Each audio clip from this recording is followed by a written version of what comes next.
Hi everyone, I want to unbox Flinttobox, and you know what I got inside? I got 3 themes for 3 months, and it's quite a packaged one with loads of activities.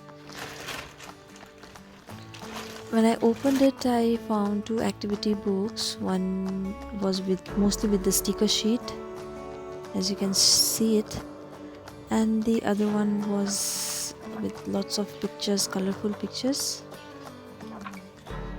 for the day-to-day activities. I also got this sheet where it mentions interactive session plan with day-to-day activities. Basically, it has 12 days of activities, and there are different plans for different themes.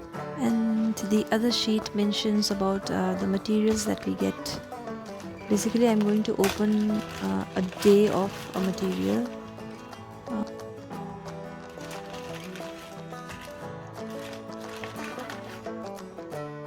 we also have common material where glue drops and acacia glue are given with lots of colors.